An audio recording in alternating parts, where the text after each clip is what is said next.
1993 এটা বাংলাদেশে আসে, আবার বাংলাদেশে আবার ডাবল জাহেলিয়াত আসে। কিরকম? যেটা আবার অন্য কান্ট্রিতে আসে নাই। বাংলাদেশে এই দিনে আবার আরো একটা দিবস একসাথে, ওটার নাম পহেলা ফাল্গুন। কি নাম বলেন? এই দুইটা মিলে এখন উদযাপন হবে কালকে থেকে। তো এই উদযাপন করতে আপনাদের সাগর পারে সব ভিড় জমায় ফেলছে, হোটেল সব বুকড, 3 গুণ 4 গুণ ভাড়া।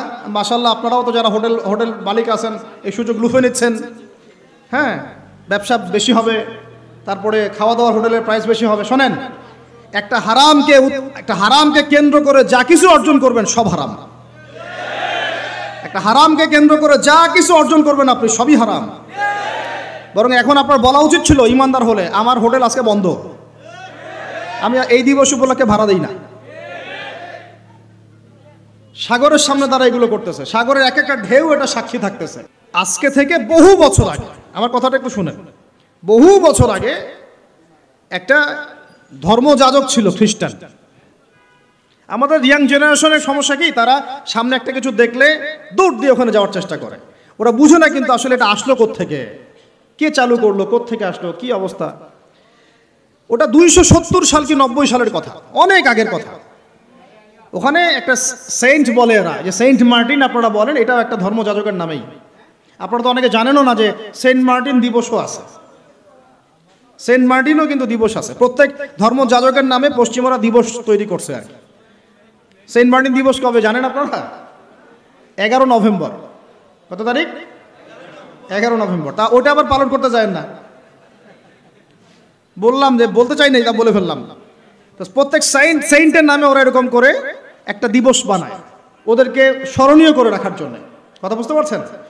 আমরা কি কখন আবু বকর দিবস বানিয়েছি? ওমর দিবস বানিয়েছে? ইসলামে বদর দিবস বলে কিছু আছে, উহুদ দিবস আছে, মক্কা বিজয়ের দিনও কি আমরা বিজয় দিবস পালন করি? ইসলামে আছে ঈদ উল ফিতর, ঈদ উল আজহা। কি আছে? ঈদ উল ফিতর, ঈদ উল আজহা আছে। আমাদের আশুরা আছে, মুহররম আছে, ওখানে ইবাদত আছে। তারপরে আমাদের আরাফার দিনে সওমের ব্যাপার আছে, জিলহজে হজের ব্যাপার আছে, রমাদানের ব্যাপার আছে, এইগুলো আছে। আমরা কি নির্দিষ্ট করে কোনো দিনকে শুভ অশুভ এরকম ফিক্স করি? এই দিনটা শুভ, এই দিনটা অশুভ? নাউজুবিল্লাহ, এগুলো তো শিরক। এগুলো কি? ওই সাইন্টের নাম ছিল ভ্যালেন্টাইন। ও নিজে ছিল একজন চরিত্রহীন, ছোট ছোট মেয়েদেরকে ফুসলিয়ে ফাসলিয়ে বিছানায় নিত আর কি, এবং ওটাকে সে বৈধতা দেওয়ার চেষ্টা করত। ওদের জেনারেশন, ওদের প্রজন্ম তো এরকমই। দেখেন না আপনারা পশ্চিমে, ওখানে যে এটা বাক স্বাধীনতা, ওদের ব্যক্তি স্বাধীনতা। ইচ্ছা হইলো একজন মদ খাইলো, গিয়ে রাত কাটাইলো, কোনো সমস্যা নাই। ইচ্ছা হইলো একটা ছেলের সাথে রাত কাটাইলো, কোনো সমস্যা নাই। নাউজুবিল্লাহ। ইচ্ছা হইলো একটা হিজড়ার সাথে রাত কাটায়, কোনো সমস্যা নাই।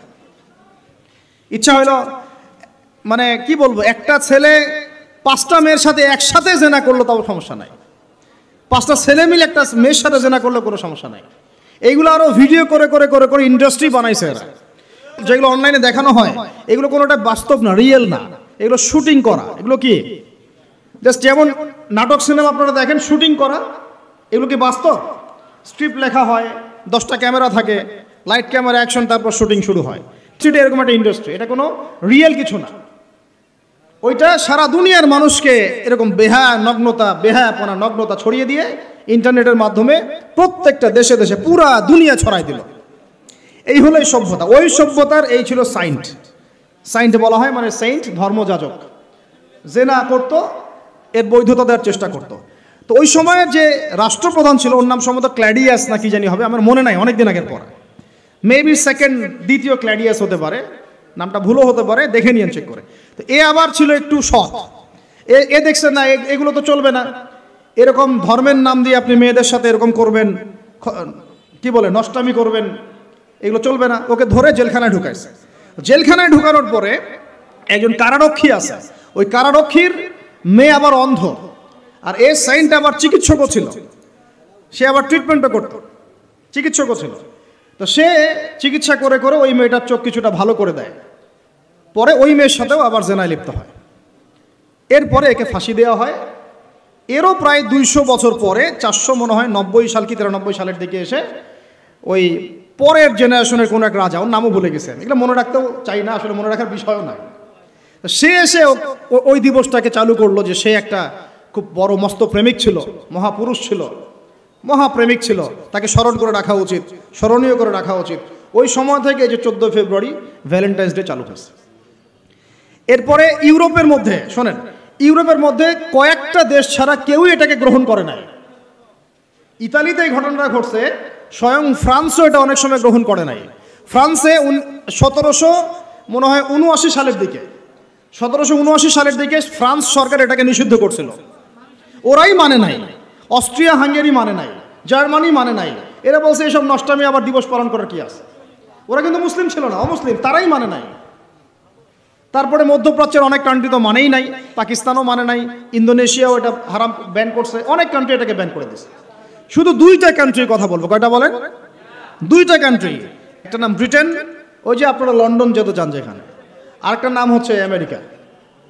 শুধুমাত্র ব্রিটেনই প্রতি বছর প্রায় 100 কোটি পাউন্ড খরচ করে এই দিবসটাকে জিয়ে রাখার জন্য এবং সারা বিশ্বটাকে ছড়ায় দেওয়ার জন্য। আর কত শুনবেন, এগুলো বলতে থাকলে এগুলো নিয়েই রাত পার করা যায়। মূল কথাটা হচ্ছে এটা আসলো পশ্চিমা সভ্যতা থেকে, কিন্তু পশ্চিমা সভ্যতার অনেক বড় বড় রাষ্ট্র এটা গ্রহণ করে নাই, গ্রহণ করে নিয়েছে তোমরা যুবক ছেলেরা, যুবতী মেয়েরা গ্রহণ করলা, তোমরা যারা মুসলিম কান্ট্রির ছেলে মেয়েরা গ্রহণ করলা, তোমরা যারা আল্লাহ তোমাদেরকে মুসলিম পরিবারে জন্ম নেওয়ার তৌফিক দিয়েছিলেন। গ্রহণ করলো কারা? যারা উম্মতে মুহাম্মাদি বলে দাবি করে। চিন্তা করা যায়। আর বাংলাদেশে সুবহানাল্লাহ, বাংলাদেশে এটা কিন্তু ছিল না। 1993 সালের আগ পর্যন্ত এটা ছিল না। কত সাল বলেন? 1993 সালের আগ পর্যন্ত বাংলাদেশে এটা চালু হয় নাই। আপনারা হিস্ট্রি ঘাটেন, পড়েন যে কবে থেকে এটা শুরু হলো। 1993 সালে ওই সময় একটা পত্রিকা ছিল, সম্ভবত তার নাম জয় জয় দিন, নাম শুনছেন? ওর একটা সম্পাদক ছিল, তার নাম হচ্ছে শফিক রহমান। কি রহমান? অনলাইনে ঘাটেন, দেখেন পাবেন। এ লন্ডনে থাকতো, ওখানে পড়াশোনা করছে, ওখানকার কৃষ্টি কালচার শিখে এসে 1993 সালে প্রথম বাংলাদেশের মাটিতে এইভাবে ঢাকঢোল পিটায় এই বিশ্ব ভালোবাসা দিবস চালু করা হলো, যার মধ্য দিয়ে এই কাজগুলো এখন হচ্ছে। কত সালে?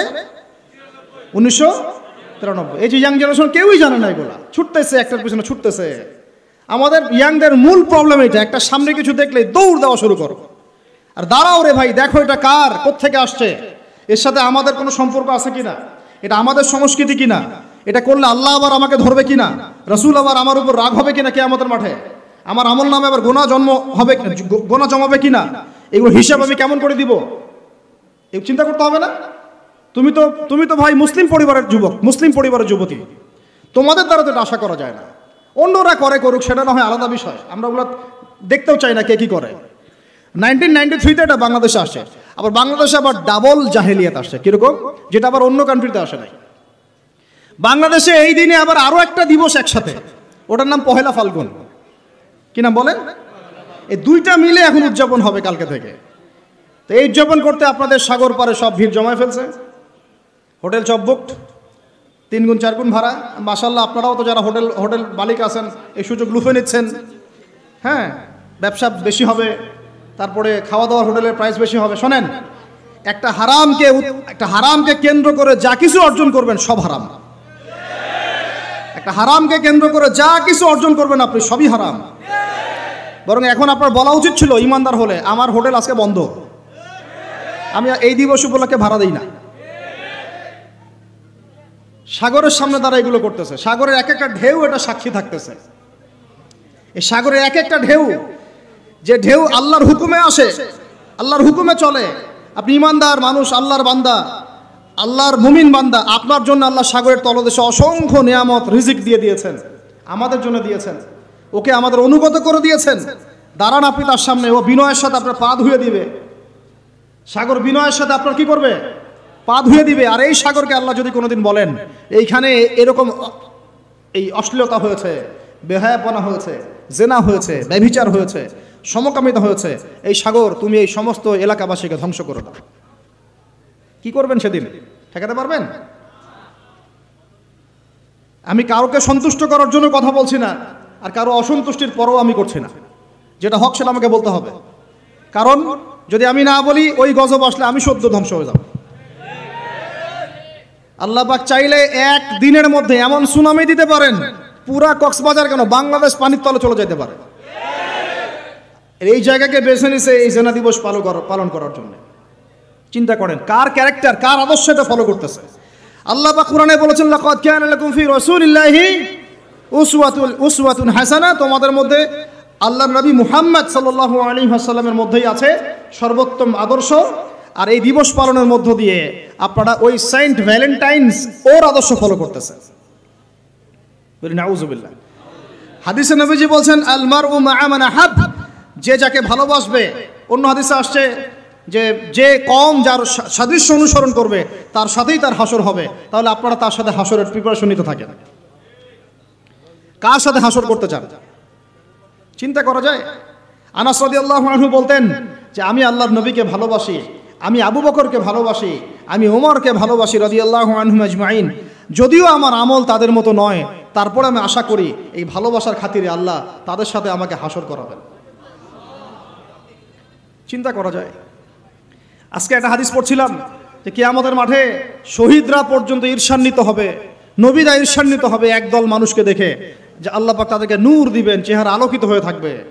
তারা শহীদও হয় নাই, তারা নবীও ছিল না, বরং তারা তাদেরকে দেখে ঈর্ষান্বিত হবে। আল্লাহ পাক বলবেন, এরা আমার সেই সব বান্দা যারা একে অপরকে মহব্বত করতো শুধু আমার সন্তুষ্টির জন্য। আর আমরা জেনাকে মহব্বত নাম দিয়েছে। এখন আমি এই জায়গাটা থেকে একটু ভিতরে যাই। দেখেন 1993 সালে এটা চালু হওয়ার পর থেকে কি হলো, আসলে হলোটা কি দেখেন। হলো মানে কি, একটু মনোযোগ দাও আমার দিকে তোমরা ইয়াংরা।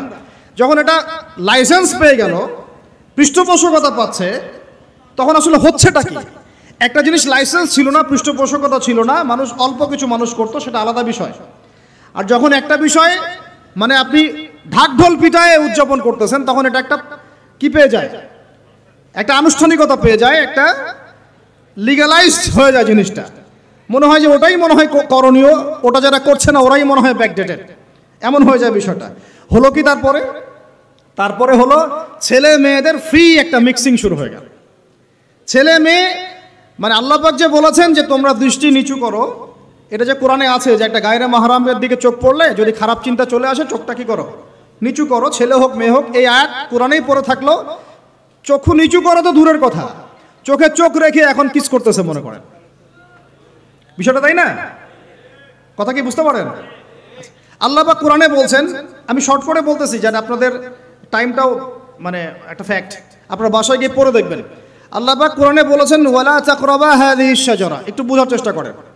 এই কথাটা আল্লাহ পাক বলেছেন আমাদের পিতা এবং মাতাকে, আদম আলাইহিস সালাম এবং হাওয়া আলাইহিস সালামকে। দেখো তোমরা জান্নাতের সব জায়গায় ঘোরো, খাও, কোনো সমস্যা নাই। ওয়ালা তাকরাবা হাযিহিশ শাজারা। এই গাছে উঠবা না, কথাটা এমন না। এই গাছের পাতা ধরবা না, কথাটা এমন না। এই গাছের ফল টান দিও না, কথাটা এমন না। এই গাছের ছায়ায় বসিও না, কথাটা এমন না। আল্লাহ পাক বলছে ওয়ালা তাকরাবা, এই গাছের কাছেও, আরো জোরে বলেন, এই গাছের কাছেও যেও না।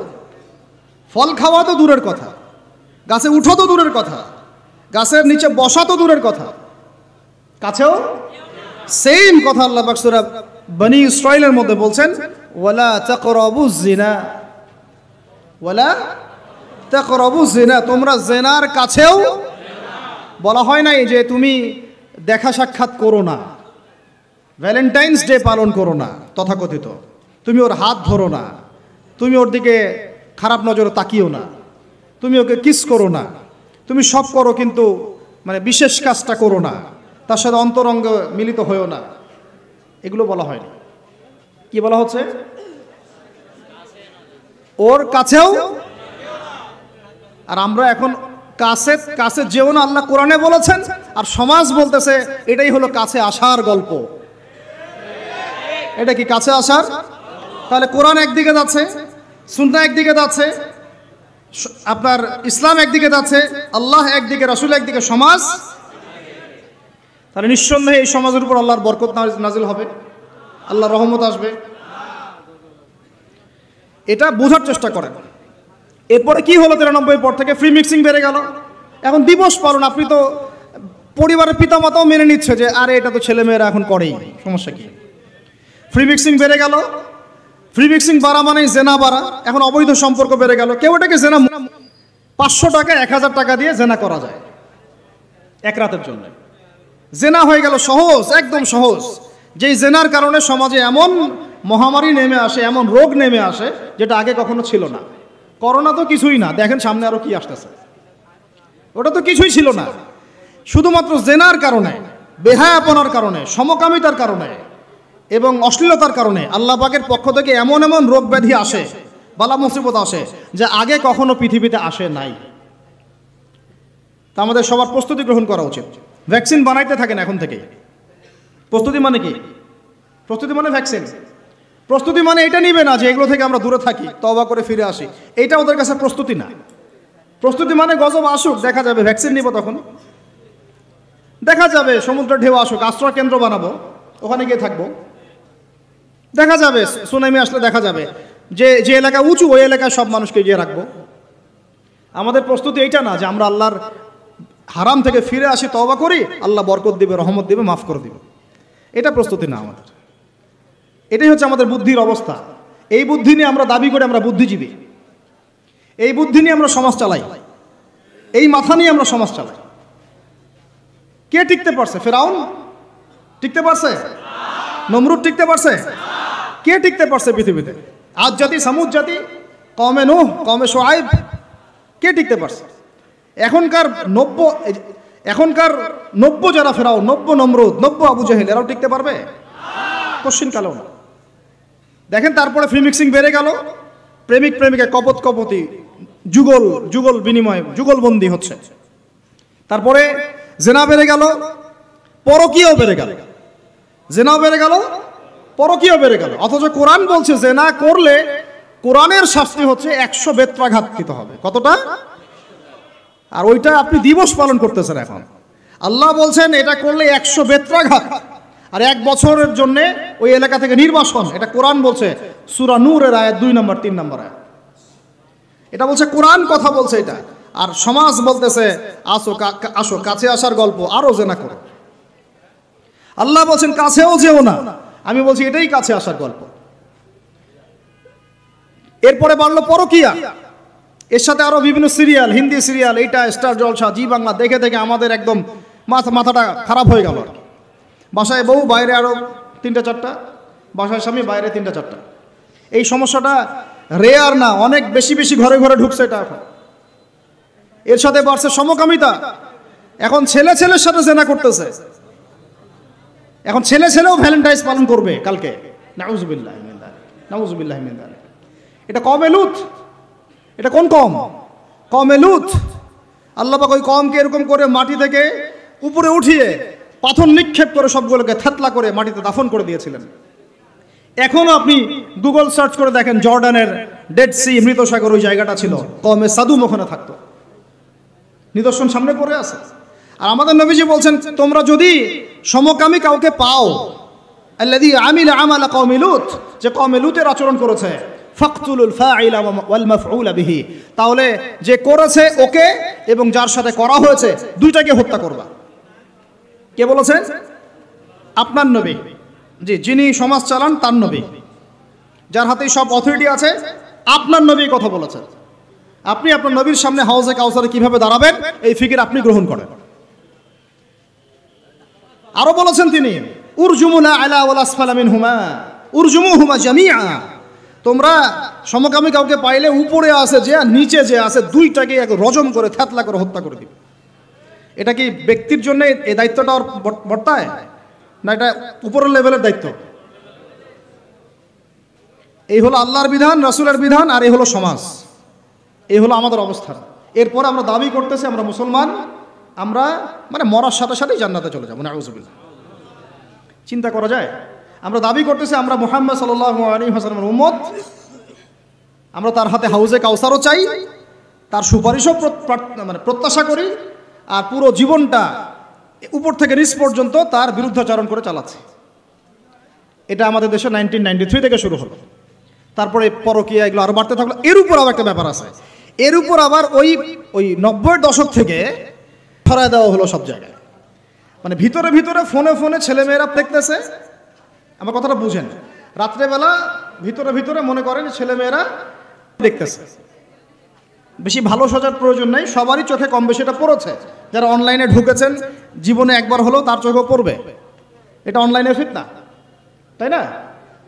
দেখার মধ্য দিয়ে কি হয়, মানুষ পশু হয়ে যায়। একটা মানুষ যখন আসক্ত হয়, ওটা ছাড়া সে চলতে পারতেছে না। ওর সামনে আপনি 5 বছর 6 বছর একটা মেয়েকেও যদি দেন, ওকে ধর্ষণ করে রেখে দেবে। দেখেন, হ্যাঁ, কেন ধর্ষণ করলো 5 বছরের মেয়েটাকে? এটা কি সম্ভব? 5 বছর একটা মেয়ের সাথে কি মানে কোনো সম্পর্ক সম্ভব? ও কিভাবে করতে পারলো? বিকজ দেখে দেখে ওটা মাথাটাও নষ্ট হয়ে গেছে। জেনাগুলো যেটা করেছে, সত্যিকারের ভালোবাসার সংজ্ঞাটাই পরিবর্তন করে দিয়েছে। সত্যিকারের ভালোবাসা মানে হচ্ছে দায়িত্ব, রেসপন্সিবিলিটি, বিশ্বাস। ভালোবাসার মানুষ ভালো থাক এটা চাওয়া, তার উপর আমার জিম্মেদারি আছে, তাকে ভালো রাখা। ভালোবাসা মানে কি? স্বার্থ ত্যাগ করে তার স্বার্থ দেখা, তাই না? সম্মান। ভালোবাসার ডেফিনেশন কি? ভালোবাসা মানে কি? আমি আমার ওয়াইফকে ভালোবাসি, তার মানে কি আমি তার ইজ্জতের জিম্মাদার, তার দিকে চোখ তুলে কেউ খারাপ চোখে তাকাতে পারবে না। ভালোবাসি আমি তাকে, সে আমার, আমি তাকে অন্যের সামনে শো করতে পারবো না, সে আমার। ভালোবাসা মানে আমি তাকে বিশ্বাস করি, আমি তাকে কি করি? বিশ্বাস করি, তার প্রতি আমার আত্মবিশ্বাস আছে, কনফিডেন্স আছে। ভালোবাসা মানে আমি তাকে সম্মান করি, আমি তার সম্মান বুঝবো।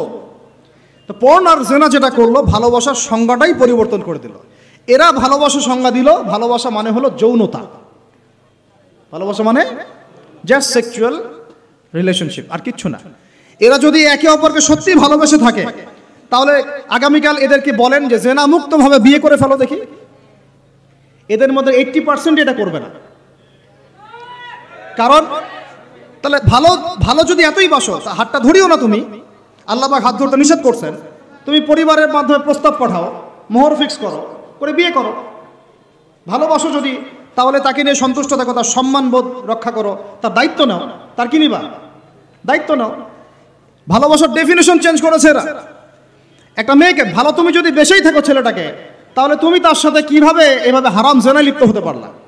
তোমার তো বলা উচিত ছিল যে আমি একজন মুসলিম মেয়ে, আমি এসব জেনাতে যাব না। আমাকে যদি আপনি পছন্দ করেই থাকেন, আমার বাবার কাছে প্রস্তাব পাঠান। সিম্পল। এরপর পরিবারের মাধ্যমে আহাদ হবে, তারপরে আমরা আকদ হবে, সেখানে আমাদের মোহর থাকবে, সাক্ষী থাকবে, আল্লাহর কালিমা সাক্ষী রেখে আমরা বিয়ে করে ফেলব। এইগুলোর মধ্য দিয়ে ভালোবাসার ডেফিনেশন চেঞ্জ করে দেওয়া হয়। ভালোবাসার মানে যেটা ছিল সম্মান, ওটার নাম হয়ে গেল এখন যৌনতা। যৌনতা ছাড়া কোনো কিছুতে তারা এখন বিশ্বাসী না। এই হোটেলে যে যৌনতাগুলো হবে, আপনারা প্রত্যেক মালিকের জিম্মাদার, বহন করতে হবে আপনাদেরকে। ভাবতেছেন আমি তো ভাড়া দিছি, ও কি করে করুক ভিতরে, না, আপনিও দায়ী আছেন, হিসাব আপনাকে দেওয়া লাগবে। ও তো দিবেই, আপনাকেও দিতে হবে। যারা এটাকে পেট্রোনাইজ করেছে, যে চালু করেছে, ওকে নিয়ে আমি এখন চিন্তিত। এগুলো স্টাডি করতে গিয়ে যখন নামটা আমার মাথায় আসছে, আমার মানে কলিজাটাই কাঁপা শুরু করছে। একটা জিনিস হচ্ছে, আপনি একটা খারাপ কাজ নিজে করেন, মনে করেন নাউজুবিল্লাহ এক ভাই নিজে সুদ খায়, এটা তার ব্যক্তিগত পাপ, ঠিক আছে? এক ভাই ব্যক্তিগতভাবে গান শুনছে, ব্যক্তিগত পাপ। এক ভাই ব্যক্তিগতভাবে হয়তো কেউ নাউজুবিল্লাহ জিনা করেই ফেলছে, এটা তার কি? ব্যক্তিগত পাপ। আল্লাহর কাছে ইস্তেগফার করবে, তওবা করবে, আল্লাহ চাইলে মাফ করে দিবেন, পাপ গোপন করে দিবেন ইনশাআল্লাহ, তাই তো? এটা একটা সুরত। একটা সুরত কি? আমি সুদ নিজে খাইছি, আরো লক্ষ কোটি মানুষকে খাওয়াইছি। আমি জেনা নাউজুবিল্লাহ সে নিজে করছে, অন্য আরো লাখ লাখ মানুষ, যুবক যুবতীকে জেনাতে উৎসাহিত করতেছে। নিজে গান শুনছে, মানুষকে শোনাচ্ছে, নিজের মৃত্যুর পরেও সেই গান বাজতেছে। এটা হচ্ছে গুনাহে জারিয়া। এটা কি? গুনাহে জারিয়া। তাহলে একটা গুনাহ নিয়ে আদম আলাইহিস সালাম যদি এত বছর কান্নাকাটি করেন, ইব্রাহিম আলাইহিস সালাম কিয়ামতের মাঠে যদি বলেন আমি পারবো না সুপারিশ করতে, নূহ আলাইহিস সালাম যদি বলেন আমি পারবো না সুপারিশ করতে, ঈসা ইবনে মারইয়াম, মুসা আলাইহিস সালাম তারা পর্যন্ত বলবেন আমি আজকে আল্লাহ পাকের সাথে কথা বলার সাহস রাখি না। আর এই যারা গুনাহে জারিয়া চালু করে দিল, এদের কি অবস্থা হবে? কি অবস্থা হবে চিন্তা করেন। এভাবে ছড়াই গেল ফ্রি মিক্সিং, ছড়াই গেল ব্যভিচার, ছড়াই গেল পর্নোগ্রাফি।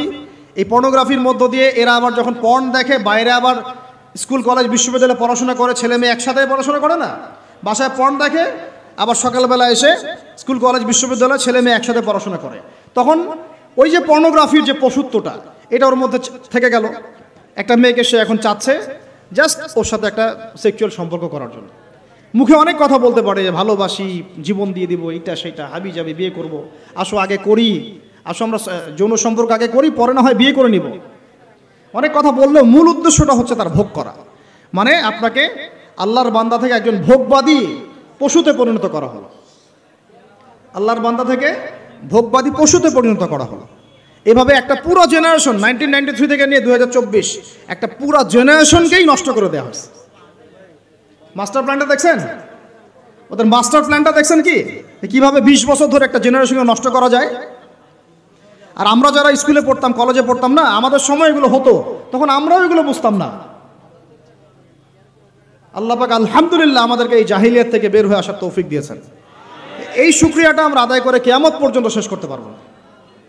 আমাদের দায়িত্ব অন্য ভাইদেরকে ফেরানো, বোঝানো, শেখানো, জানানো। ইনশাআল্লাহ আল্লাহ চান তো এই প্রজন্ম ফিরে আসবে ইনশাআল্লাহ। এই কথাগুলো সবার কাছে প্রচার করবেন। দেখেন তারপরে আরো আরো পরকীয়া তো বেড়ে গেলই, জেনা বেড়ে গেল, পরকীয়া বেড়ে গেল, সমকামিতাও বেড়ে গেল। এখন বলতেছে বাক স্বাধীনতা, একটা ছেলের সাথে সম্পর্ক করতেই পারে, নাউজুবিল্লাহ। সে বলছে ভালোবাসার আবার লিঙ্গ কি? কয়দিন আগে বলতো ভালোবাসার আবার ধর্ম কি, এখন বলছে ভালোবাসার আবার লিঙ্গ কি, নাউজুবিল্লাহ। ভালোবাসার কোনো লিঙ্গ নাই। তুই যে বেটা পৃথিবীতে আসলি, তুই কি ছেলে ছেলের মিলনের ফলে আসছিস? চিন্তা করেন তো কথাটা। ও যে এখন সমকামী হলো, এখন ওর বাবা মা নাই, ওকে আল্লাহ বাবা মার মাধ্যমে পৃথিবীতে পাঠান নাই। এই চিরায়ত আল্লাহর দেয়া সিস্টেমকে চেঞ্জ করে এখন ছেলেতে জেনা করা শুরু করতেছে, মেয়েতে জেনা করা শুরু করতেছে। বলতেছে ভালোবাসার আবার লিঙ্গ কি? কয়দিন আগে বলতেছিল ভালোবাসার আবার ধর্ম কি? মানে বৌদ্ধ, খ্রিস্টান, হিন্দু, মুসলমান সবাই একাকার হয়ে প্রেম করতেছে। আর একটা এজেন্ডা ভিতরে চলতেছে, আমি অনেকদিন খোলামেলা বলেছি, মুসলিম মেয়েদের ইজ্জত নেওয়ার একটা পায়তারা চলতেছে ভিতরে। মুসলিম মেয়েদেরকে ফুসলিয়ে ফাসলিয়ে প্রেমের ফাঁদে ফেলে ইজ্জত নষ্ট করে গর্ভে বাচ্চা দিয়ে চলে যাবে। এর নাম দিয়েছে লাভ জিহাদ। আপনারা এগুলো ঘাটাঘাটি করেন। মুসলিম মেয়েদেরকে খুব সতর্ক রাখবেন বাসায়। আপনার মেয়ে, আপনার বোন, আপনার স্ত্রী, এদেরকে খুবই সতর্ক রাখবেন। কোন অবস্থাতেই যেন এদেরকে এগুলো স্পর্শ করতে না পারে। একবার ইজ্জত চলে গেলে আর কোনোদিন ফিরে আসবে না ভাই। আরো তো কি বলতে গেলে তো এগুলো বললে শেষ করা যাচ্ছে না। এরপরে আবার আসছে এখন নতুন ফিতনা কি, যে না ভাই আমি মনে মনে ছেলে না, আমি মনে মনে আবার মেয়ে, নাউজুবিল্লাহ। বাইরে ছেলে, মনে মনে আবার মেয়ে। এরা আবার এখন কি করতেছে দেখতেই তো পারতেছেন কি হচ্ছে। এভাবে আরো একটা 10 বছর মেয়াদী পরিকল্পনা গ্রহণ করছে। 10 বছরে যেন বাংলাদেশে এদের সংখ্যা আরো বেড়ে যায়। 10 বছর, এই যে বললাম 1993 আগে যেমন জেনার হারটা একটু কম ছিল, কিছুটা হলেও কম ছিল, যতদিন থেকে এইসব দিবস পালন করা শুরু হলো জেনা বেড়ে গেল। ওই যে 20 বছর 25 বছরে এই জায়গায় আসলো। এখন যদি এইভাবে সমকামিতা, ট্রান্সজেন্ডার চলতে থাকে, আগামী 20 বছর পর কোন জেনারেশন আসবে আল্লাহ ভালো জানে। আর তখন এই বাংলাদেশের উপর কোন গজব আসতে পারে আল্লাহ পাক ভালো জানে। আল্লাহর গজব চলে আসলে কোনো ন্যাটো আর কোনো জাতিসংঘ আর কোনো পশ্চিমা সভ্যতা আর কোনো মিত্র রাষ্ট্র কেউই বাঁচাতে পারবে না, কেউ না। এই সহজ কথাটা আমরা বুঝতে চেষ্টা করতেছি না। আল্লাহ পাক আমাদেরকে তওবা করে ফিরে আসার তৌফিক দান করেন। এইগুলো চলতেছে। অথচ সবচেয়ে বেশি ভালোবাসেন, মহব্বত করেন আমাদেরকে আমাদের রব। কে ভালোবাসে আমাদেরকে? আল্লাহ ছাড়া আসলে ভালোটা বাসেই বাকে। আমরা যে পবিত্র সম্পর্কের কথাও বললাম, এই যে স্বামী স্ত্রীর সম্পর্ক, স্বামী স্ত্রীর মধ্যে মহব্বত, পবিত্র সম্পর্ক, এটা হালাল, বৈধ। আল্লাহ পাক বৈধতা দিয়েছেন, কারণ আমাদের প্রবৃত্তির চাহিদা আছে। এই চাহিদা পূরণের জন্য আল্লাহ পাক আমাদেরকে হালালভাবে বিয়ে করতে বলেছেন। সমাজ বিয়েটাকে কঠিন করে ফেললো আর জেনাটাকে সহজ করে ফেললো। বিয়ে কঠিন হয়ে গেল, এরা এখন বিয়ে করতে পারবে না চাইলে। 21 বছর না, 20 বছর বয়স হলে সে বিয়ে করতে পারবে না। 20 বছর একটা ছেলে আগামীকাল এই তথাকথিত ভালোবাসা দিবস পালন করতে পারবে, জেনা করতে পারবে। কেউ বলার কিছু নাই, কেউ বলার নাই, কেউ দেখার নাই। চলছে, মানে এভাবেই চলছে। সমুদ্রের পানিতে ভেসে গেছি আমরা। একটা মেয়ের বয়স 17 বছর, সে কালকে জেনা করবে। অগণিত মেয়ে কালকে 17 বছরের মেয়ে জেনা করতে পারে, আল্লাহ হেফাজত করুন। কিন্তু এ এখন বিয়ে করতে পারবে না। বিয়ে করতে গেলে সমস্যা। তাহলে চিন্তা করেন, পয়সার এক পিঠ যদি আপনি দেখান, অপর পিঠ দেখতে হবে। এক পিঠে যদি এই সমস্যা হয়, অপর পিঠে কি পড়তে সেটা দেখতে হবে, আমাকে বুঝতে হবে। বিয়ে কঠিন হয়ে গেল, জেনা সহজ হয়ে গেল। আবার বাসায় ধরেন একটা পুরুষের সামর্থ্য আছে, চাহিদাও বেশি, সামর্থ্য আছে অনেক, চাহিদাও বেশি, সমাজে বিধবা মেয়ে পড়ে আছে, তালাকপ্রাপ্ত মেয়ে পড়ে আছে, এতিম মেয়ে পড়ে আছে, বিয়ে করার মানুষ নাই।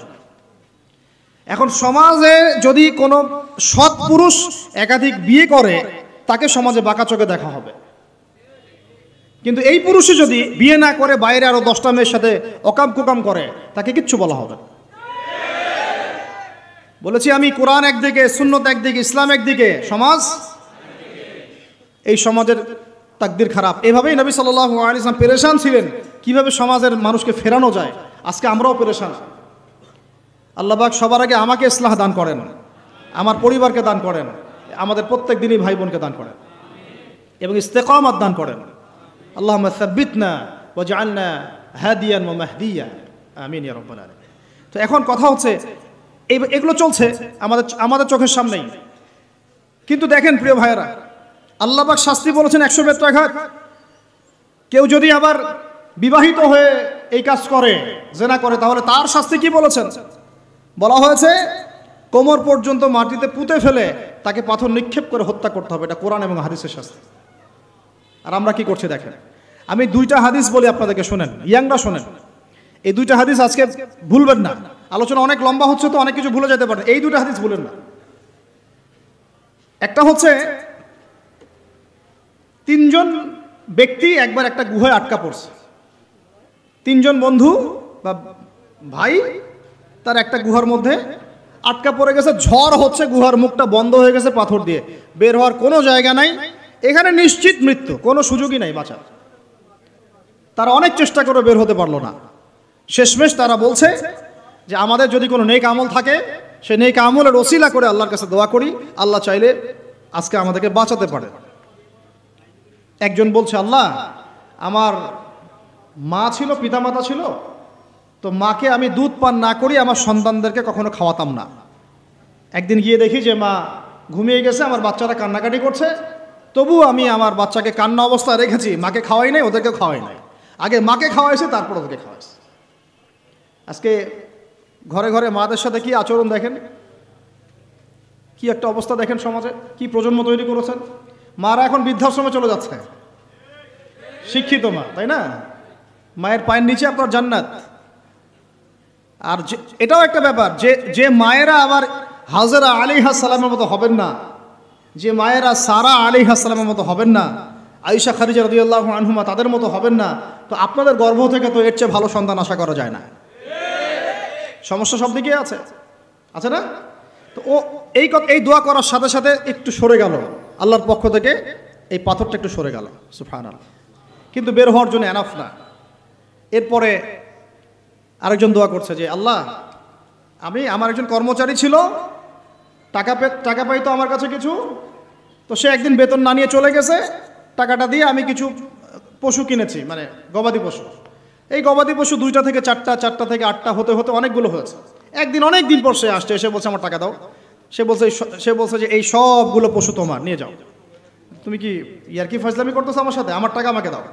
না, ইয়ারকি ফাজলামি করতেছি না, এটা তোমার টাকা দিয়ে কেনা ছিল, সবগুলো বংশবৃদ্ধি হতে হতে আজকে এই অবস্থা।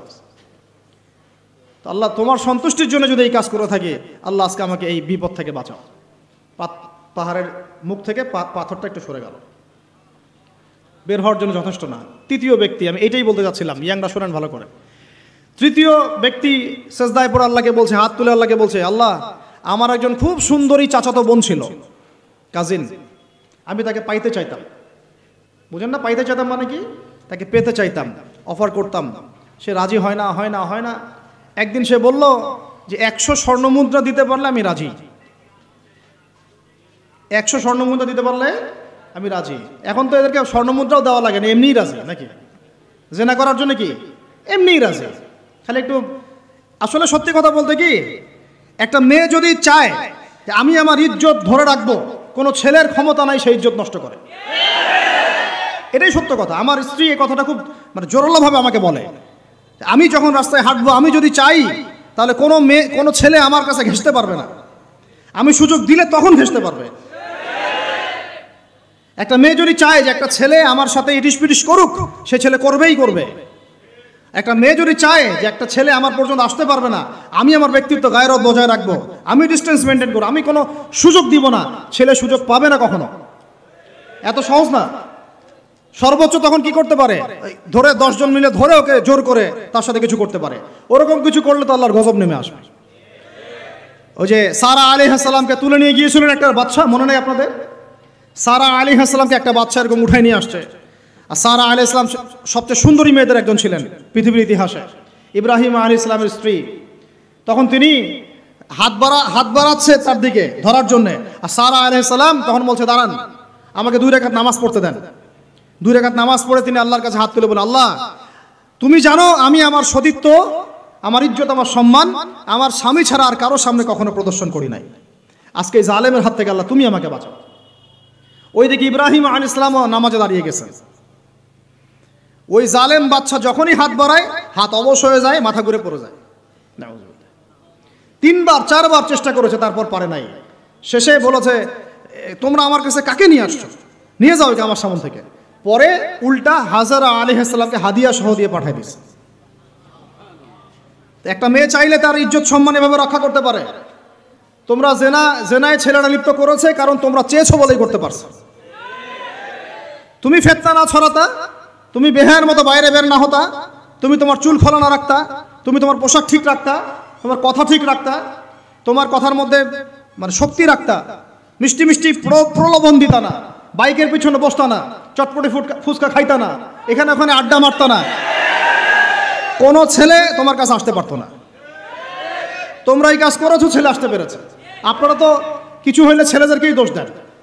ছেলেরা তো এমনি আকর্ষিত হবেই। আমি একজন ছেলে হিসেবে বলতেছি এটা না তো বিষয়টা। একটা ছেলের ফিতরত এটা যে তার কাছে সবচেয়ে সুন্দর মনে হবে একটা মেয়েকে। এটা একটা ছেলের ফিতরত, স্বভাব ধর্ম, এটা চুম্বকের মতো আকর্ষণ করবে। আর এর উপর যখন আপনি এটাকে ফ্রি অ্যাক্সেস করে দিবেন, লাইসেন্স করে দিবেন, বেপর্দায় বের হবে, গায়ের জামা কাপড়ও ঠিক নাই, হ্যাঁ, তারপর কথাবার্তা মিষ্টি মিষ্টি প্রলোভিত টানতেছে, সিডিউস করতেছে, তখন তো একটা ছেলে মানে মিসগাইডেড হইতেই পারে, স্বাভাবিক। ছেলেরও দোষ আছে, কিন্তু অবশ্যই এখানে মেয়েরও দোষ আছে। আমরা তো অনেক সময় ঢাকা শহরে দেখি রাত 10টা 12টা বাজতেছে, আমরা মাহফিল করে যাচ্ছি, কোনোদিন বাসায় ফিরতে 1টা 2টা 3টাও বাজে, রাত 3টার সময় ছেলে মেয়ে বাইকে করে ঘুরতেছে ঢাকা শহর। ওই মেয়েটার কি বাসায় বাবা নাই, ভাই নাই, কোনো স্বামী বা কেউ নাই, মাহারাম কেউ নাই? তো আমরা সুযোগ দিচ্ছি বলেই তো আমাদের ঘর পর্যন্ত ঢুকতে পারছে। সবার আগে মেয়েদেরকে শক্ত হইতে হবে। আর মেয়ের বাবা যারা, আমি তো নিজেও মেয়ের বাবা, আমরা বাচ্চাদের সাথে সময় কাটাই আর ভাবি যা কি যে হবে ভবিষ্যতে আল্লাহ ভালো জানেন। কিভাবে মেয়েকে মানুষ করব, কিভাবে সতীত্ব রক্ষা করবে আমাদের মেয়েরা। যা চলতেছে অনেক মাদ্রাসার মেয়ে পর্যন্ত নষ্ট হয়ে গেছে। আপনারা জানেন না তো, আমরা জানি কথা। মাদ্রাসায় পড়ুয়া বহু মেয়ে নষ্ট হয়ে গেছে। যতদিন পর্যন্ত এদের হাতে মোবাইল ফোন ছিল না, ইজ্জত ঠিক ছিল। মোবাইল ফোনটা যখনই ঢুকেছে ইজ্জত নষ্ট হয়ে গেছে বহু মেয়ের। আমি এরকম জানি, বলতে চাচ্ছি না। যাই হোক, ওই জায়গায় আসেন, ওই ছেলেটা তখন 100 স্বর্ণমুদ্রা অর্জন করেছে, কষ্ট করে আর্ন করেছে। যে আপনাদেরকে বলে যে নিজের পায়ে দাঁড়াও, তারপরে তোমার সাথে রাজি। সে অনেক কষ্ট করে 100 স্বর্ণমুদ্রা অর্জন করে মেয়ের কাছে গিয়েছে, চাচাতো বোনকে বলেছে যে স্বর্ণমুদ্রা নাও, এখন বলো তুমি রাজি না। সে মেয়ে বলছে হ্যাঁ ঠিক আছে। তো এখন দুজনের মধ্যে যা হওয়ার তাই হচ্ছে, অ্যাডাল্ট আপনারা সবাই বুঝেন। কিন্তু এখন মূল যে কাজটা, স্বামী স্ত্রীর যে মূল মিলন, এই মিলনটা করার জন্যে সেই ছেলেটা বসছে। হাদিসের মধ্যে আসছে এভাবে, 2 পায়ের মাঝখানে বসে পড়ছে ছেলেটা, মানে এখনই জাস্ট শুরু করবে। তখন ওই মেয়েটা বলে উঠছে যে হে আল্লাহর বান্দা, আল্লাহকে ভয় করো, আমি আমার সতীত্ব কখনো নষ্ট করি নাই, তুমি আল্লাহকে ভয় করো। এই কথাটা যখনই বলছে তখন ওই ছেলের মনের মধ্যে এমনভাবে একটা রিয়াকশন জন্ম নিয়েছে, আল্লাহর পক্ষ থেকে এমন একটা নূর আর হেদায়েত চলে আসছে, ওই অবস্থা থেকে ছেলেটা উঠে চলে গেছে এবং স্বর্ণমুদ্রাও দিয়ে দিচ্ছে যে স্বর্ণমুদ্রাও আমার দরকার নেই, যা। এবার সেই গুহার মধ্যে বন্দি অবস্থায় আল্লাহর কাছে হাত তুলে দোয়া করতেছে, আল্লাহ তুমি যদি জানো ওই কাজটা আমি তোমার সন্তুষ্টির জন্য করেছিলাম, আজকে আমাকে এই সাক্ষাৎ এই মৌতের হাত থেকে বাঁচাও। সাথে সাথে এই পাথর সরে গেছে। এই হাদিসটা আমি এই কারণে বললাম, যদি আমি জেনা থেকে বেঁচে থাকতে পারি, ইনশাআল্লাহ তাআলা আল্লাহ পাক সাক্ষাৎ মৃত্যুর মতো এই আযাব থেকেও, বিপদ থেকেও আল্লাহ বাঁচাতে পারেন। এটা একটা হাদিস, সবাই মনে রাখবেন। দ্বিতীয় একটা বলি, এটা আমাদের সব বিবাহিতদের জন্য। আজকে তো বিবাহিতরাও অভাব নাই। আর আমি আশ্চর্য হয়ে যাই যে বিবাহিত একটা ছেলে, বিবাহিত একটা পুরুষ তার স্ত্রীকে এভাবে বেহায়ার মতো কিভাবে সবার সামনে শো করতে পারে। বিয়ে আপনি করলেন, মোহর আপনি দিলেন, সম্পদ আপনার, তার সতীত্ব আপনার, তার সম্ভ্রম আপনার, আপনি নিজে কেন ওকে এভাবে সবার সামনে উত্থাপন করতেছেন? টিকিট আপনি কাটলেন, সিনেমা সবাই দেখবে, ব্যাপারটা এরকম। কি অবস্থা! আবার কোন কোন ঘরে দেখা যায় স্বামীরা কন্ট্রোল করতে চাচ্ছে, কিন্তু মেয়ে বা স্ত্রী কন্ট্রোলে থাকতে চায় না। স্বামীকে বলে তুমি বেশি হুজুর হয়ে গেছো, বেশি বেশি হুজুর হয়ে গেছো। এই যুগে এগুলো চলে, এটা আধুনিকতার মডার্ন যুগ। এই করতে করতে আমাদের সমাজে পরকীয়া ছড়ায় পড়ছে। এখন এই পরকীয়া বলতে কি হাদিসটা কথা মাথা আসছিল। আল্লাহর নবী সাল্লাল্লাহু আলাইহি ওয়াসাল্লামের একজন সাহাবী, মহিলা সাহাবী, কি সাহাবী বলেন? এরকম ঘটনা দুই একটা ঘটেছে, আমি একটা বলতেছি খালি। মদিনা মহিলা সাহাবী কোনো একভাবে এরকম একটা অঘটন ঘটে গেছে। মানুষ তো হতে পারে, মানুষ তো পাপ করবে, তাই না? হতে পারে। এখন তিনি গর্ভবতী হয়ে গেছেন। নবী সাল্লাল্লাহু আলাইহি ওয়াসাল্লামের কাছে এসে বলছেন, ইয়া রাসূলুল্লাহ তাহিরনি, আমাকে পবিত্র করেন, আমি অনেক বড় অন্যায় করে ফেলেছি। নবী সাল্লাল্লাহু আলাইহি ওয়াসাল্লাম মুখ ঘুরিয়ে নেন, মুখ ঘুরিয়ে নিয়ে বলেন যে বাসায় যাও, তওবা করো, আল্লাহ মাফ করে দিবে। নবীজি শুনতে চাচ্ছেন না, কারণ শুনলে কোর্টে মামলা আসলে তো বিচার করতে হবে। তিনি বলছেন যে বাসায় যাও, বাসায় যা আল্লাহর কাছে ইস্তেগফার করো, আল্লাহ মাফ করে দিবেন। আবার এদিক দিয়ে ঘুরে আস, ইয়া রাসূলুল্লাহ আমাকে পবিত্র করেন, আমি অন্যায় করে ফেলেছি।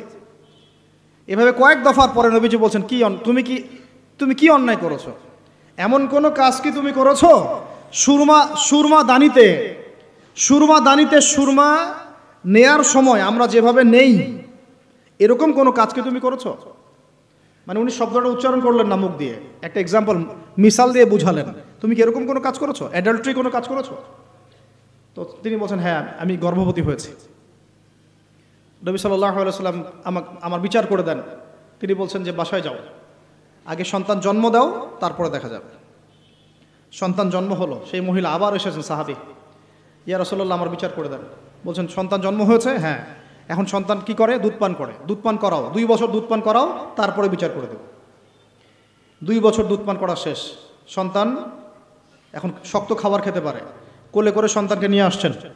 নবী সাল্লাল্লাহু আলাইহি ওয়াসাল্লামকে বলছেন যে ইয়া রাসূলুল্লাহ, এই যে আমার বাচ্চা দেখেন খেতে পারে, এখন একে আমার বিচার করে দেন। দেখেন তাদের পরকালের কনসেপ্টটা কেমন ছিল, তাদের পরকালের চেতনা কেমন ছিল।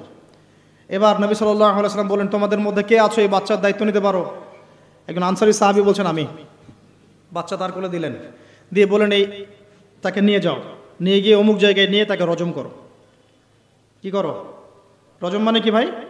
কোমর পর্যন্ত মাটিতে গেঁথে দিয়ে পাথর নিক্ষেপ করে, এই রজম করতে গিয়ে তার গা থেকে রক্ত ফিনকি বের হয়ে কোনো একজন সাহাবীর, সম্ভবত খালিদ ইবনে ওয়ালিদ রাদিয়াল্লাহু আনহুর জুব্বার মধ্যে গিয়ে লেগেছে।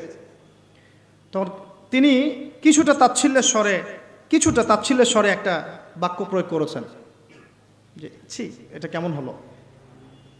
হ্যাঁ, মানে কিছু বলেন নাই, জাস্ট একটা রিয়াকশন দিয়েছেন যে এতটুকু। নবী সাল্লাল্লাহু আলাইহি ওয়াসাল্লাম এই কথাটাই বলতে চাচ্ছি আমি। তিনি বলেছেন, হে খালিদ, তুমি থামো, তুমি তাকে এভাবে করো না, আন্ডারএস্টিমেট করো না। এই নারী এই অপরাধ করার পরে যে পরিমাণ ইস্তেগফার করেছে, আল্লাহর কাছে তওবা করেছে, তার একার তওবা যদি মদিনাবাসীর মধ্যে ভাগ করে দেওয়া হয় তাও কম হবে। এই ঘটনা একটা ঘটেছে, আরেকজন সাহাবীর সাথে ওই ঘটনা ঘটেছে, পুরুষ সাহাবী।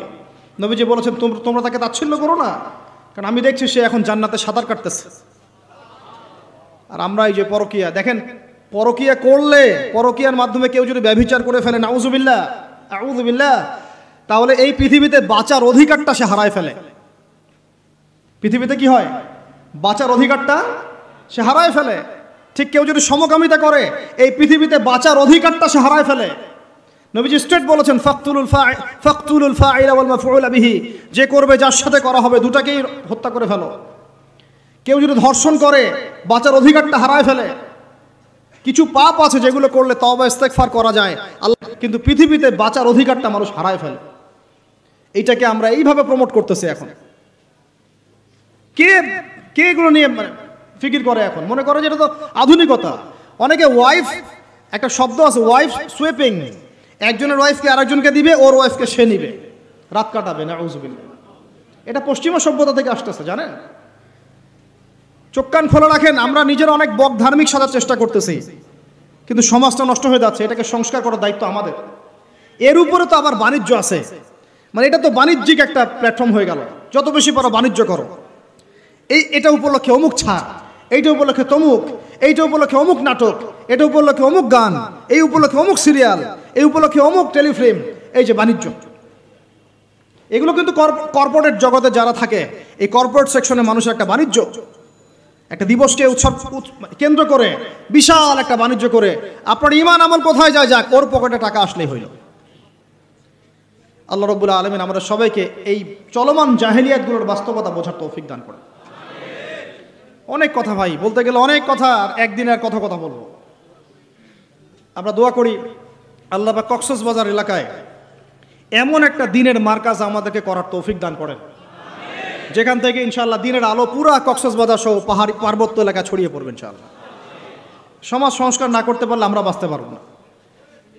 আপনাদের মতো যাদের সামর্থ্য আছে, কেউ জমি দিয়ে হলে সাহায্য করেন, কারো যদি সামর্থ্য থাকে অর্থ দিয়ে হেল্প করেন, কারো বুদ্ধি আছে বুদ্ধি দিয়ে পরামর্শ দিয়ে সহযোগিতা করেন। দিনের স্বার্থে, আল্লাহর জন্যে, তার রাসূলের দিনকে টিকিয়ে রাখার স্বার্থে, সমাজের জাহিলিয়াতগুলো দূর করার স্বার্থে দিনই মার্কাজগুলো প্রতিষ্ঠা করার কোনো বিকল্প নাই। অযথা একদিনের মাহফিল দিয়ে আমি আসলাম চলে গেলাম, 1 বছর আপনার সাথে আমার দেখা নাই, আপনি সমাজ সংস্কার করতে পারবেন না। এভাবে দিন কায়েম হয় না। ইকামতে দিন অনেক কঠিন বিষয়। প্রত্যেক দিন প্রত্যেক রাতের মেহনতের উপর দাঁড়ায় থাকবে ইনশাআল্লাহ। আল্লাহ পাক আমাদেরকে এই বেহায়া দিবসকে বর্জন করার তৌফিক দান করুন। এই পশ্চিমাদের ফাঁদ থেকে আল্লাহ আমাদেরকে বাঁচায় রাখেন। আল্লাহ রাব্বুল আলামিন আমাদের সবাইকে যেন এই জেনা, ব্যভিচার, পরকিয়া, তারপরে সুদ, মাদক, সমকামিতা, ট্রান্সজেন্ডার, এই সমস্ত ফিতনা থেকে আল্লাহ আমাদেরকে হেফাজত করেন। আমাদের যুবক যুবতীদেরকে আল্লাহ পাক খাস করে এই চলমানে জাহিলিয়াতগুলো থেকে হেফাজত করেন। আমিন। প্রত্যেক পরিবারের কর্তা সতর্ক হয়ে যান। প্রত্যেক পরিবারের যে ভাই আছেন, যে বাবা আছেন, সতর্ক হয়ে যান। আপনার পরিবারটাকে আপনি শক্ত হাতে দমন করেন, কঠোরভাবে, দেখবেন ইনশাআল্লাহ অ্যাটলিস্ট আপনার ঘরটা পবিত্র রাখেন। সবাই যার যার পরিবারের দায়িত্ব নেই, ইনশাআল্লাহ দেখবেন সমাজ ঠিক হয়ে গেছে ইনশাআল্লাহ। আমার স্ত্রীকে আমি এইসব করতে দিব না, ওর ক্ষমতা আছে করবে, করলে ওকে আমি তালাক দিয়ে রেখে দেব, শেষ, সোজা কথা। ও আমরা এইভাবেই কথা বলি বাসায়, এক কথায় চলবা, এক কথা উঠবে, এক কথায় বসবা, দ্বিতীয় কথা যেন বলতে না হয়। একদিন একটা ইস্যু নিয়ে মানে ঝগড়া তুল কালাম হয়ে গেল।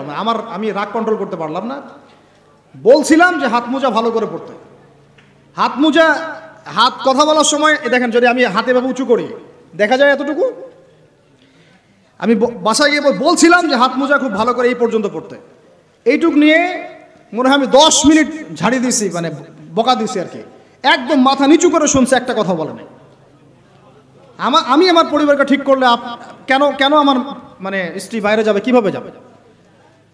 আমি বলতেছি না যে সে বাইরে যাইতে পারবে না, প্রয়োজনে তার প্রয়োজন পূরণ করতে পারবে না, এমন তো না বিষয়টা। বেপর্দায় এভাবে যাবে কেন? বেপর্দায় ফিতনার মধ্যে কেন যাবে? আমার মেয়ে, আমি জন্ম দিলাম, আমি বড় করতেছি, আমি খাওয়াই, মানে আমি খাওয়াই বলতে মানে কি, আমরা উপার্জন করে আমরাই খেতে খাওয়াই নাকি? আমরা ওসিলা না রিজিকের, আমরা কামাই রোজগার করে নিয়ে আসি। আমি খাওয়াই বলতে বোঝাচ্ছি আমরা কামাই রোজগার করে নিয়ে আসি, আমাদের ভালোবাসা দিই, মহব্বত করি, তিলে তিলে আদর মহব্বত দিয়ে বড় করি। আমার মেয়ে কেমন করে বাইরে যায়? কেমন করে বাইরে যায়? কোন সাহসে যাবে? আমি বাবা হয়ে বেঁচে থাকতে ও কীভাবে যাইতে পারে? গেলে ওকে একদম খাওয়ার বন্ধ করে দিবেন একদম। আমার ছেলে বালেগ হয়েছে, নামাজে যাবে না কেন? যাবে না কেন? যদি না যায় আমি ওর খাওয়া বন্ধ করে দিব। শাসন করতে হবে সবসময়, কিন্তু মিষ্টি কথা চিরা ভিজে না। আল্লাহ পাক কোরআনের মধ্যে হেদায়েত দিতে উৎসাহিত করেছেন, এখানেই আবার আইনগুলো নাজিল করেছেন। মানে সবসময় মানুষকে দাওয়াত দিয়ে বুঝিয়ে সুঝিয়ে কাজ হয় না, মাঝে মাঝে পিটানো লাগে না? শাসন লাগে না? লাগে। তো আমরা যদি আমাদের পরিবারের মেয়েদেরকে নিয়ন্ত্রণ করতে পারি, ছেলেদেরকে নিয়ন্ত্রণ করতে পারি, দেখবেন আস্তে আস্তে ইনশাআল্লাহ এটা কমে গেছে। আর যদি এভাবেই গা ছাড়া দিয়ে দেন, আমি বলেছি বেশি দিন লাগবে না, আর 10টা বছর পরে নাউজুবিল্লাহ আমরা আশ্রয় চাই আল্লাহর কাছে, এমনটা যেন না হয়। দেখবেন যে এটা এমন হারে বেড়ে গেছে যে তারা কি মেনে নিবে?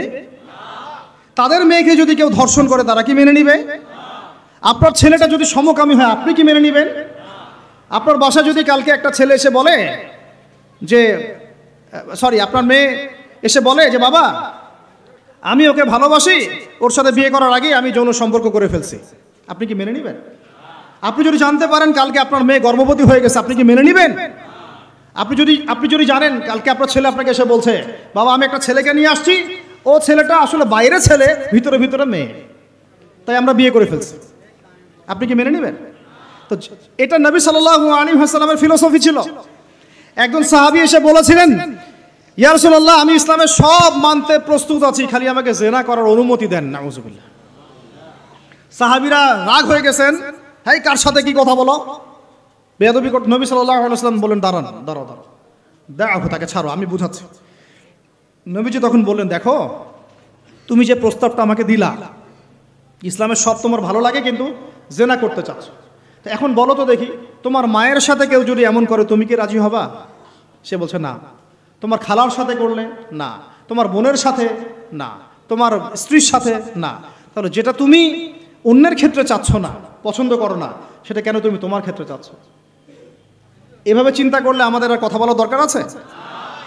আল্লাহ পাক আমাদের সবাইকে কথাগুলো বোঝার তৌফিক দান করে। এখন শেষ করে দিচ্ছি এই পয়েন্ট থেকে। দেখেন আমাদেরকে সবচেয়ে ভালোবাসেন আমাদের রব আল্লাহ।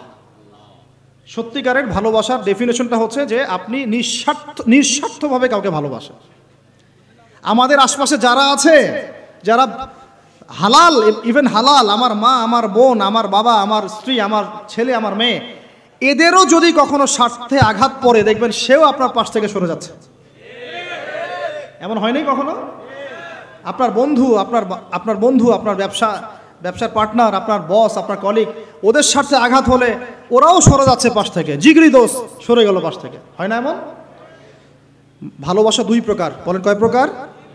আমার সাথে বলেন, এখানে শেষ করে দিব 10টা মিনিট। ভালোবাসা কয় প্রকার? একটা হচ্ছে নিঃস্বার্থ ভালোবাসা। কি স্বার্থ? কোনো স্বার্থ নাই, নিঃস্বার্থভাবে ভালোবাসা।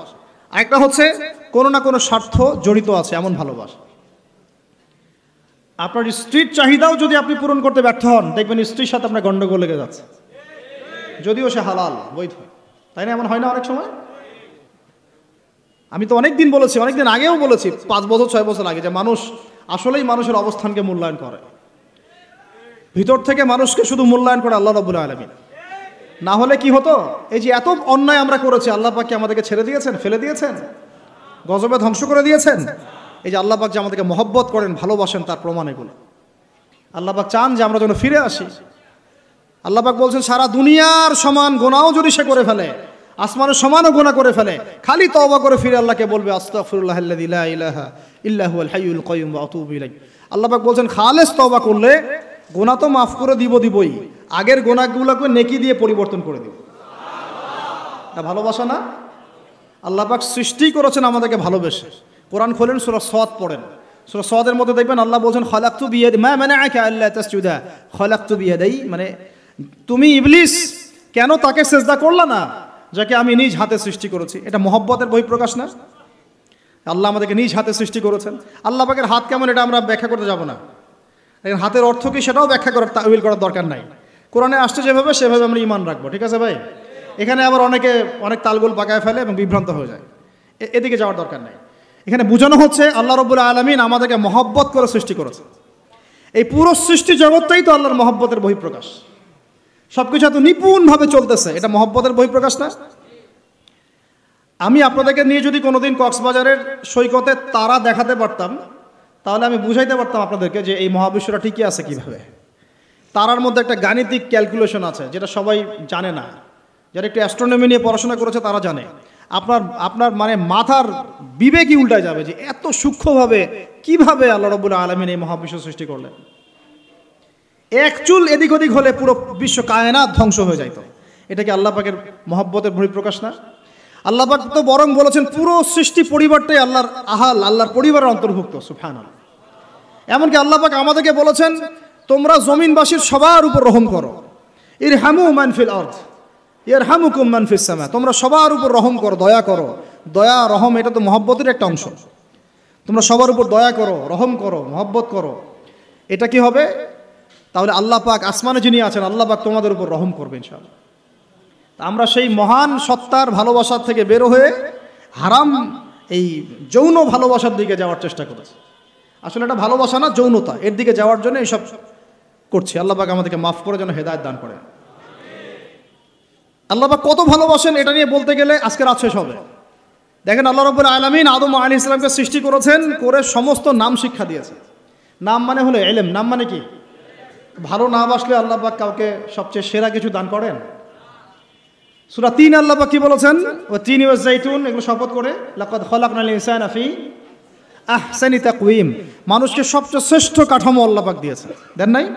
তো কাউকে যদি মহব্বত না করা হয় তাকে আপনি সবচেয়ে সেরাটা কি দিতে পারবেন?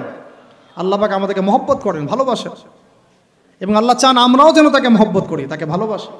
এবং আমরা যদি কাউকে ভালোবাসি আল্লাহর জন্য ভালোবাসবো, কাউকে ঘৃণা করি আল্লাহর জন্য ঘৃণা করব। মহব্বতও আল্লাহর জন্য, ঘৃণাও কার জন্যে? আল্লাহর জন্য। আল্লাহ পাক সমস্ত ইলম শিক্ষা দিলেন। এটা কি ভালোবাসার বহিঃপ্রকাশ না? নূহ আলাইহিস সালামের কওম দীর্ঘদিন আল্লাহর কথা শোনে না। আল্লাহ পাক সবর করলেন, ধৈর্য ধরলেন, গজব দিলেন না, শেষ পর্যায়ে গিয়ে আযাব দিয়েছেন। এই যে আল্লাহ পাক সুযোগ দেন, সময় দেন, এটাকে আল্লাহ পাকের ভালোবাসা, দয়া না? এরকম প্রত্যেকটা কওমের ক্ষেত্রে হয়েছে। আমি তো ফিল করলাম এই ভালোবাসা নিয়ে ঘাটাঘাটি করতে গিয়ে যে আসলে আল্লাহ পাক যে আমাদেরকে সবচেয়ে বেশি মহব্বত করেন তার সবচেয়ে বড় নিদর্শন কি জানেন? আমাদের কাছে আল্লাহ রাব্বুল আলামিন আল কোরআনের মতো কিতাব নাজিল করেছেন, আর আমাদেরকে আল্লাহ পাক নবী মুহাম্মদ সাল্লাল্লাহু আলাইহি ওয়াসাল্লামের উম্মত বানাইছেন।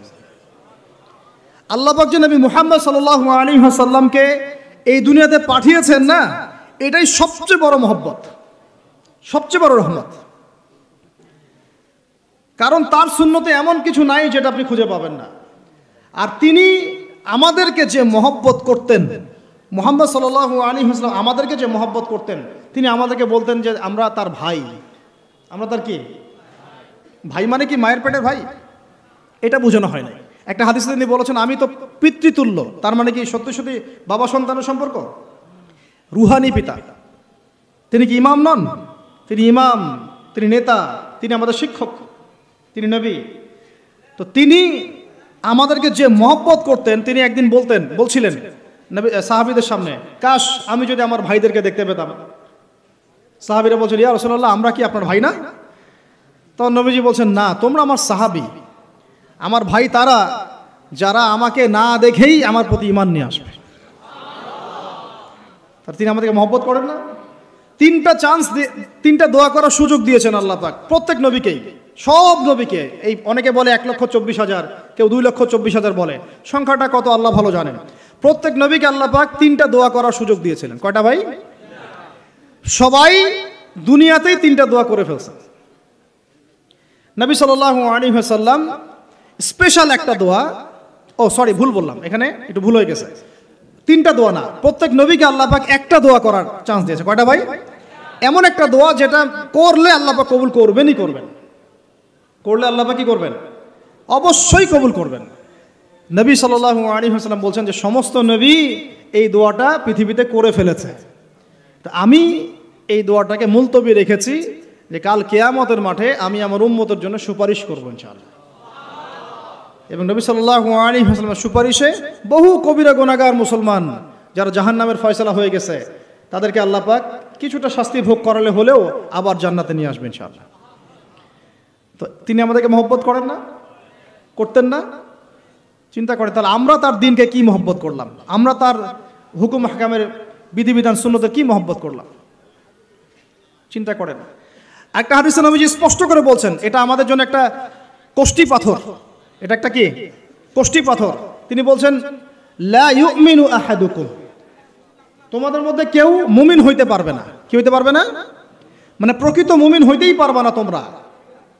হে আমার উম্মত, তোমাদের মধ্যে কেউ প্রকৃত মুমিন হইতেই পারবে না যতক্ষণ না হাত্তা আকুনা আহাব্বা ইলাইহি মিন ওয়ালিদিহি ওয়ালাদিহি ওয়ান নাসি আজমাইন, যতক্ষণ না আমি মুহাম্মদ সাল্লাল্লাহু আলাইহি ওয়াসাল্লাম তোমাদের কাছে নিজের কি সন্তান, নিজের বাবা মা এবং সমস্ত মানব জাতির থেকে বেশি প্রিয় না হচ্ছে।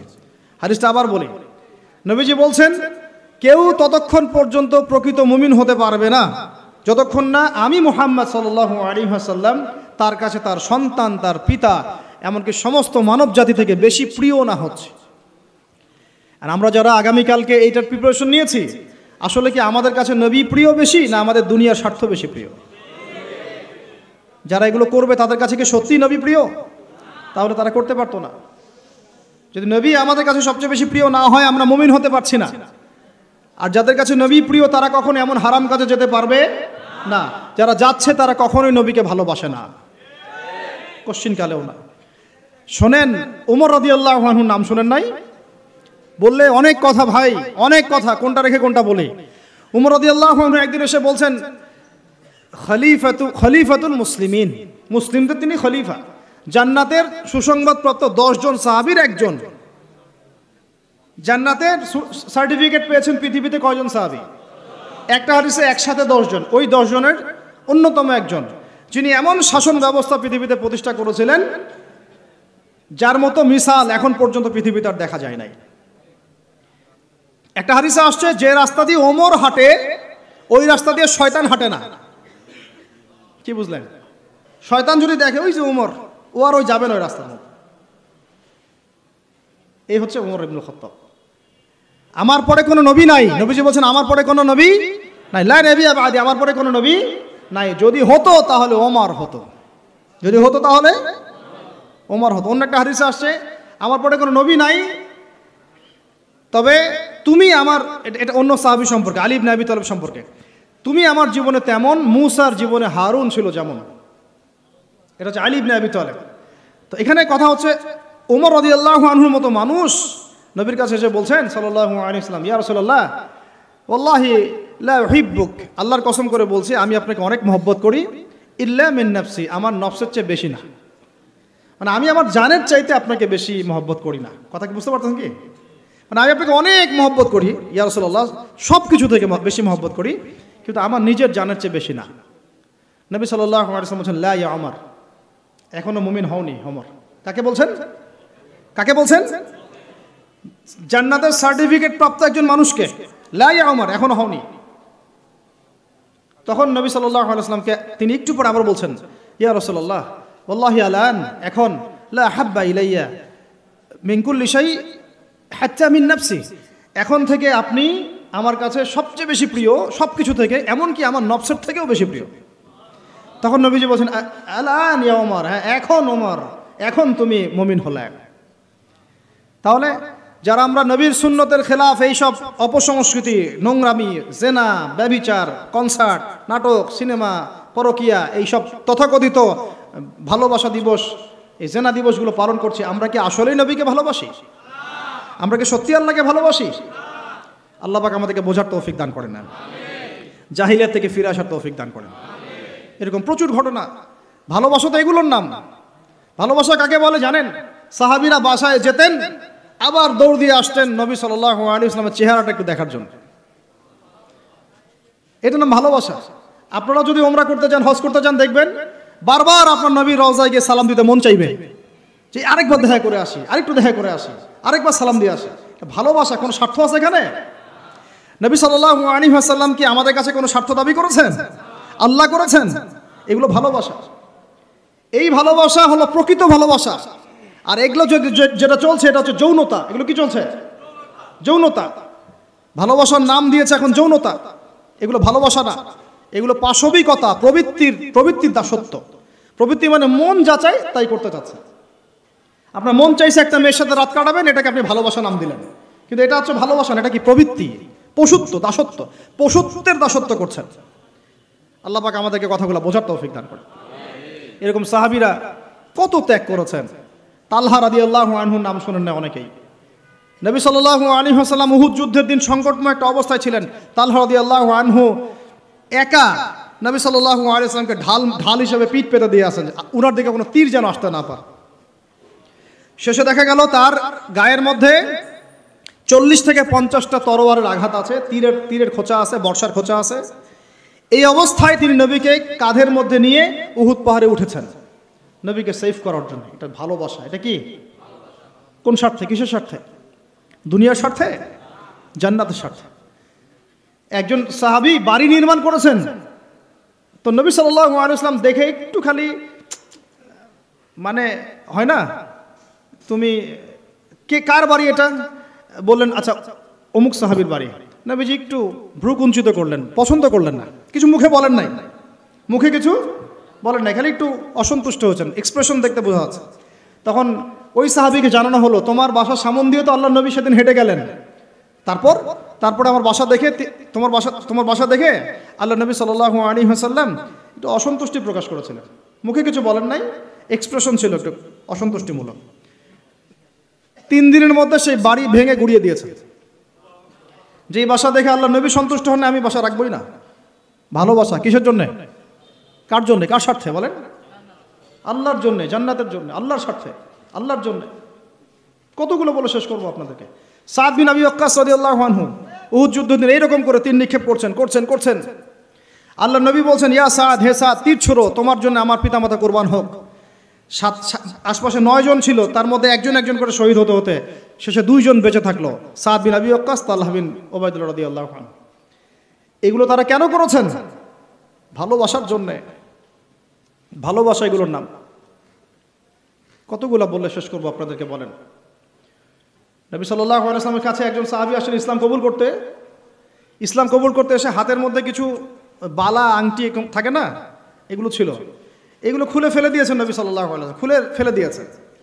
তো একটা খুব দামি সোনার আংটি ছিল, ফেলে দেওয়ার পরে অনেকে বলছে তুমি তো এখন মুসলিম হয়েছো, ইসলাম কবুল করেছো, তো আচ্ছা ঠিক আছে, ওইটা না হয় নবীজি পড়তে নিষেধ করেছেন, তুমি ওইটা নিয়ে বিক্রি করে দাও, বিক্রি করে না হয় ওই টাকা দিয়ে অন্য কিছু করো। উনি বলছেন কখনো না, আমার হাত থেকে আল্লাহ নবী খুলে একটা জিনিস ফেলে দিয়েছেন, আমি সেটা আবার নিতে যাব? কিসের জন্য এগুলা? এটা ভালোবাসা, মুহাব্বত। আল্লাহ পাক এটাই কোরআনে বলছেন যে কুল, আপনি হে নবী আপনি বলে দিন, ইন কুনতুম তুহিব্বুন আল্লাহ, তোমরা যদি আল্লাহকে মহব্বত করেই থাকো, আল্লাহকে সত্যিকার অর্থে ভালোবেসেই থাকো, ভালোবাসার দাবি করেই থাকো, ফাত্তাবিউনি, তাহলে নবীর আনুগত্য করো, ইউহিব্বুকুমুল্লাহ, তখন আল্লাহ তোমাদেরকে ভালোবাসবেন, ওয়া ইয়াগফির লাকুম যুনুবাকুম, তোমাদের সব গুনাহ আল্লাহ মাফ করে দিবেন, আল্লাহু গফুরুর রহিম। এই হলো ভালোবাসা। ভালোবাসা মানে কি? ভালোবাসা মানে হচ্ছে আসসামু ওয়া তাআ, আমি নবী এবং আল্লাহ এবং তার রাসূলের কথা শুনবো এবং আনুগত্য করব, শুনবো এবং এর নাম ভালোবাসা। শুনবো, আনুগত্য করব। তাহলে আমরা কি শুনবো, কি আনুগত্য করব? আমাদেরকে প্রথমে কোরআন পড়তে হবে, কোরআনের অনুবাদ জানতে হবে, কোরআন অনুযায়ী জীবন করতে হবে, 5 ওয়াক্ত নামাজ পড়বো ইনশাল্লাহ, হালাল খাবো, যাকাত দিব, রমজানে সওম রাখবো, নবীর সুন্নাহ অনুযায়ী জীবনযাপন করব, এবং সুন্নাহ বিরোধী, কোরআন বিরোধী, ইসলাম বিরোধী কোনো কাজে আমি লিপ্ত হব না। এই তো ভালোবাসা। এই ভালোবাসা যদি বহিঃপ্রকাশ ঘটাতে আমরা ব্যর্থ হই, নিজেও ধ্বংস হব, পরিবারও ধ্বংস হবে, আমাদের পরের প্রজন্মও ধ্বংস হবে, সমাজও ধ্বংস হয়ে যাবে। আল্লাহ পাক আমাদেরকে বোঝার তৌফিক দান করে নেন। আজকের মতো এখানে শেষ করি, অনেক লম্বা আলোচনা হয়ে গেল। যদি কারো কোনো প্রশ্ন থাকে সেটা আপনারা লিখিত আকারে করতে পারেন, আমি অ্যান্সার দেওয়ার চেষ্টা করবো ইনশাআল্লাহ। রাত 12:30 বাজতেছে, তো শেষ করার আগে আমি জাস্ট 2টা মিনিট সময় নিচ্ছি। আমার সাথে সবাই বলেন, আমরা দাঁড়ান, আমি একটা করে বলি, আমরা নবী সাল্লাল্লাহু আলাইহি ওয়াসাল্লামের শেখানো রাস্তার বাইরে যাব না ইনশাআল্লাহ। আমরা আল্লাহ রাব্বুল আলামিনের মহব্বত শুধু মুখে দাবি করবো এমন না, কাজে প্রমাণ করবো ইনশাআল্লাহ। আমরা তার রাসূলের মহব্বত শুধু মুখে দাবি করব না, কাজে প্রমাণ করবো ইনশাআল্লাহ।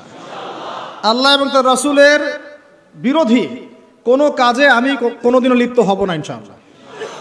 এই ইহুদি খ্রিস্টানদের এই যে পাতানো ফাঁদ, তথাকথিত এই বিশ্ব ভালোবাসা দিবসকে আমরা সবাই মিলে বয়কট করবো ইনশাআল্লাহ।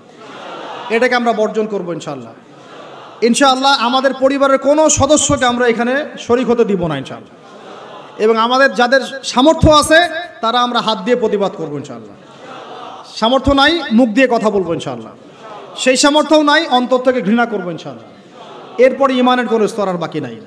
আল্লাহ রাব্বুল আলামিন আমাদের সবাইকে কথাগুলো বোঝার এবং আমল করার তৌফিক এনায়েত করেন, আমিন।